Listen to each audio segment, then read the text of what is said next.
Magkalderetang bulalo naman tayo mga bebs. Papupulahin lang natin yan. Ayan, nag-change color na siya. Parang yung kaibigan mo, lumabas ang true colors. Yung friend mong kulay suka, naging kulay toyo.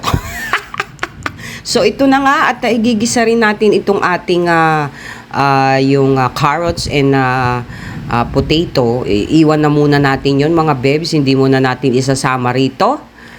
At yan nga ang mga natin, nilalagay ko na yung mga karne dyan. At pumula na ang ating sibuyas at ang ating bawang. So haluin lang natin yan to the max. At lagyan na natin siya ng tomato paste. Hindi na ako naglalagay ng tomato sauce, tomato paste lang dahil gusto ko ay purong-puro. Parang ako, purong magmahal, walang eme-eme. At yan, nilagyan ko rin ng light soy sauce. At lalagyan ko rin siya ng oyster sauce.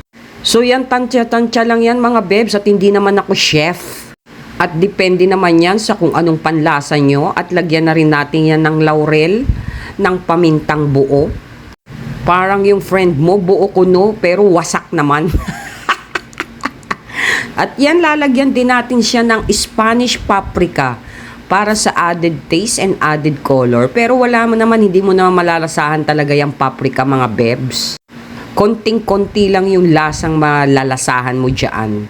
Dahil ang nagpapalasa talaga dyan ay yung tomato sauce. At yan, lalagyan natin siya ng galing yan sa fruit cocktail mga bebs eh. At yan, lalagyan ko rin ng tubig hanggang sa malunod lang siya ng konti.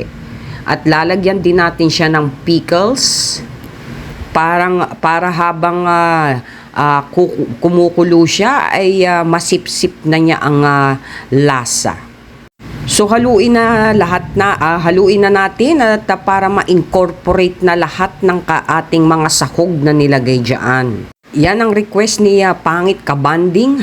So time is up, nasa pressure cooker mga bebs at 40 minutes ko siyang dahil lulutuin ko pa siya rito dahil titignan natin kung masarap na ang lasa. At kitang-kita mo naman pulang-pula siya dahil yan sa Spanish paprika. So mag-taste test na tayo mga bebs. So far, so good. Ang lambot ng karne.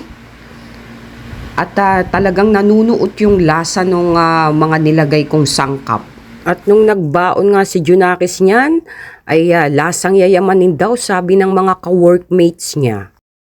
So yun lang mga bebs, mapagpalang araw sa inyong lahat. Sumainyo ang kapayapaan at ang biyaya ng Diyos. Thank you for watching. Bye-bye. Mwah.